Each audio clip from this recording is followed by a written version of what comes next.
ساڵ 2017 ڕۆژ حوتی حوزەیرانە. هەرێمی کوردستان لە نێو دنیای گرفت و کێشەی سیاسی و ئابووری و یاسایی و کۆمەڵایەتیدا دەخولێتەوە. لەو سەروبەندەدا لە کۆبوونەوەی ژمارەیەک هێز و لایەنی سیاسی لەگەڵ سەرۆکی ماوە بەسەرچووی ئەو کاتی هەرێمی کوردستان بڕیار لە ئەنجامدانی پرۆسەی ڕاپرسی بۆ هەنگاوێک کە تا ئێستاش ڕوون نییە بۆچی بووە و دراوە.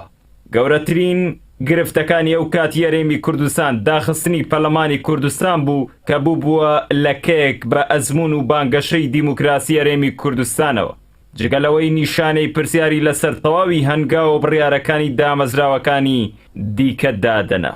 لەم دۆخەدا و لە دەرەوەی پەرلەمان و بێ ئەوەی ئەو دامەزراوە تەشریعیە هیچ ڕەنگڕێژیەکی لەو بابەتەدا هەبێت، لە کۆبوونەوەیەکدا بڕیارێک درا کە تا ئێستاش کورد لە باشووری کوردستان بەتایبەت لە ناوچە جێ ناکۆکەکان باجی نەخەمڵیوی و زەمینە نەسازی دەدات. لەو کاتەدا ژمارەیەک لە چاودێرانی دۆخی هەرێمی کوردستان و چەند پارتێکی سەرەکی دروست کۆمەڵی ئیسلامی و بزوتنەوەی گۆڕان پێیان وابوو ئەو هەنگاوە ئەوەندەی بۆ پەردەپۆشکردن و شاردنەوەی قەیرانە قوڵەکانی هەرێمی کوردستانە و وەک بەکارهێنانی کارتی فشار بەرامبەر بە بەغدا نراوە، ئەوەندە بابەتێکی نەتەوەیی و بەخەمی دروستکردنی دەوڵەت بۆ کورد لە باشووری کوردستان نییە.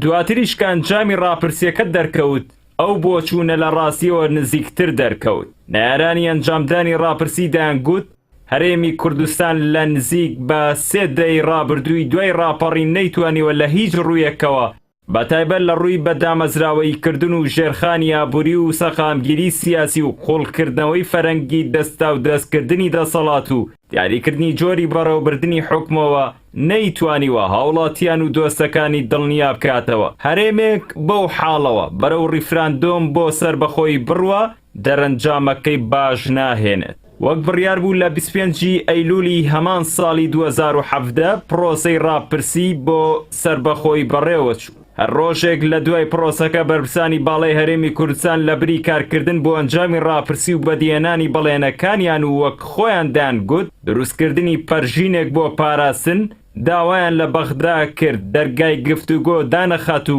ڕاپرسیش نەبۆ فەرزکردنی ئەمری واقع و نەبۆ دیاریکردنی سنووریشە.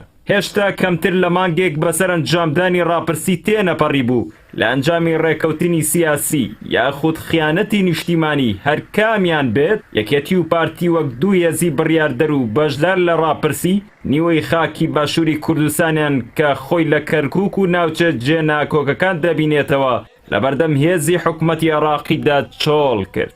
ئەوەش وای کرد تا داهاتوویەکی دوور پرسی گەڕانەوەی ئەو ناوچانە بۆ نێو سنووری هەرێمی کوردستان بەدوادا بخرێت و هەموو ئەوەش کە ڕوویدا بەرەنجامی نەخوێندنەوەی دۆخەکە بەباشی و حساب نەکردن بۆ فاکتەرە نێوخۆی و دەرەکیەکان بوو.